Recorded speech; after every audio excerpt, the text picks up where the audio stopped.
दोस्तों, रणबीर कपूर की फिल्म शमशेरा जल्दी ही रिलीज होने वाली है।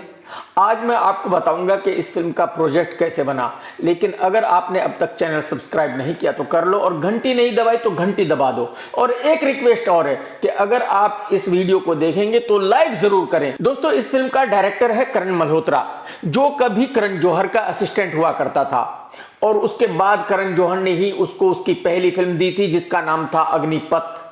उसमें था ऋतिक रोशन और संजय दत्त। वो फिल्म हिट रही थी। उसके बाद करण मल्होत्रा ने दूसरी फिल्म डायरेक्ट की थी जिसका नाम था ब्रदर्स। उसका प्रोड्यूसर भी करण जौहर ही था, और वो फिल्म बहुत बड़ी डिसास्टर रही थी। मैं यहां आपको एक जरूरी चीज याद दिलाना चाहता हूं कि अग्निपथ जो पहले अग्निपथ बनी थी उसकी कॉपी थी, और जो ब्रदर्स थी वो एक इंग्लिश फिल्म की ऑफिशियल कॉपी थी। तो यानी कि जो डायरेक्टर करण मल्होत्रा है वो कॉपी पेस्ट डायरेक्टर है। वो कॉपी करने में मास्टर है, ओरिजिनल फिल्म बनाना उसको आता नहीं बेचारे को। और करण मल्होत्रा ही फिल्म शमशेरा का डायरेक्टर है। ये कहानी करण ने 100% कहां से उठाई है ये तो मैं फिल्म देखने के बाद ही बताऊंगा। लेकिन जैसे कि मैं इस फिल्म के ट्रेलर के रिव्यू में बता चुका हूं कि एक ऐसी फिल्म बनकर तैयार पड़ी है, पिछले 3 साल से रिलीज नहीं हुई है पाकिस्तान में। और बहुत सारे लोग इस फिल्म को ठग्स ऑफ हिंदुस्तान पार्ट 2 भी कह रहे हैं, क्योंकि उस फिल्म में भी आमिर खान अंग्रेजों के खिलाफ लड़ता था, और इस फिल्म में भी रणबीर कपूर अंग्रेजों के खिलाफ ही लड़ रहा है। तो जब करण मल्होत्रा की फिल्म ब्रदर्स बहुत बड़ी फ्लॉप हो गई, उसके बाद करण ने इस कहानी को सुनाया रणबीर कपूर को। रणबीर कपूर को यह कहानी पसंद आई। तो जब हीरो ने एक कहानी को ओके कर दिया, उसने एग्री कर लिया कि हाँ भाई मैं ये फिल्म करूंगा, तो फिर उस फिल्म को बनने से कोई रोक तो नहीं सकता। जाहिर सी बात है, करण मल्होत्रा ने ये कहानी इसके बाद करण जौहर को सुनाई।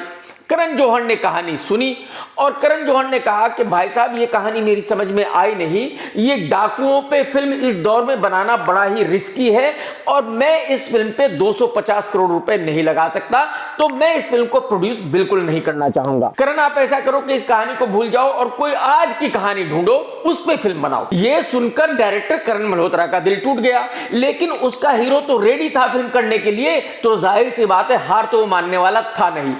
करण मल्होत्रा ने एक तुरुप का इक्का फेंका और वो सीधा चला गया आदित्य चोपड़ा के पास। करण मल्होत्रा ने एक कहानी आदित्य चोपड़ा को सुनाई। आदित्य चोपड़ा को कहानी बढ़िया लगी, लेकिन आदि चोपड़ा ने करण से पूछा कि भाई साहब आप श्योर हो कि रणबीर कपूर ये फिल्म कर रहा है? करण ने कहा कि आदि भाई आप रणबीर कपूर को फोन अभी करके पूछ लो कि वो कर रहा है या नहीं कर रहा है। आदि ने रणबीर को फोन किया कि भाई आप इस फिल्म को करना चाहते हो? रणबीर ने कहा कि बिल्कुल सर, मैं रेडी हूं। रणबीर कपूर की हां सुनने के बाद आदि चोपड़ा ने करण से कहा कि भाई साहब मेरी एक और कंडीशन है। करण ने बोला कि सर आप बोलो आपकी कंडीशन क्या है। आदि चोपड़ा ने कहा कि देखो भाई, मेरी फेवरेट हीरोइन है वानी कपूर, तो इस फिल्म की हीरोइन वही रहेगी। अगर आप इस बात को एग्री करते हो तो मैं इस फिल्म को प्रोड्यूस करूंगा, डन। करण ने कहा कि सर हीरोइन वानी ही होगी, आप इस फिल्म को प्रोड्यूस कीजिए। अब यहां पे बताना जरूरी है कि जब आदि चोपड़ा अपनी पहली फिल्म बना रहा था जिसका नाम था दिलवाले दुल्हनिया ले जाएंगे, उस वक्त करण जौहर कुछ भी नहीं करता था, निठल्ला था। तो आदि चोपड़ा ने करण जौहर को अपना असिस्टेंट रखा था उस फिल्म के लिए। यहां तक कि करण जौहर ने उस फिल्म में एक छोटा सा रोल भी किया था। यानी कि करण जौहर आदि चोपड़ा को अपना गुरु मानता है। करण जौहर ऐसा मानता है कि अगर वो आज फिल्म मेकर है तो सिर्फ आदि चोपड़ा की वजह से ही है। और यही वजह है कि करण जौहर आज भी किसी फिल्म को शुरू करने से पहले आदि चोपड़ा की परमिशन लेता है। वो उसको लक्की मानता है। करण ऐसा मानता है कि अगर मैं अपने गुरु से पूछकर किसी फिल्म को बनाऊंगा तो वो हिट हो जाएगी। तो जाहिर सी बात है, जब करण जौहर आदि को इतना मानता है तो आदि की किसी भी बात के लिए वो ना तो कर ही नहीं सकता।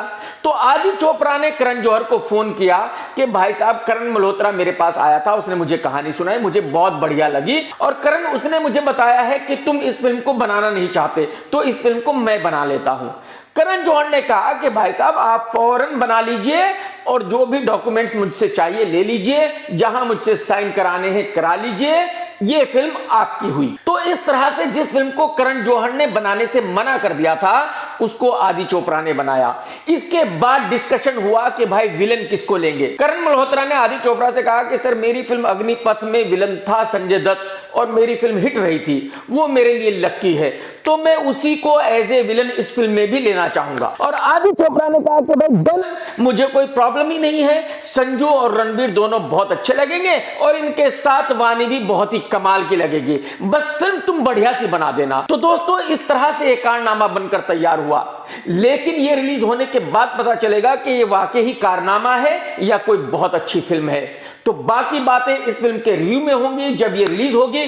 टेक केयर दोस्तों, जय हिंद, वंदे मातरम, सत्यमेव जयते।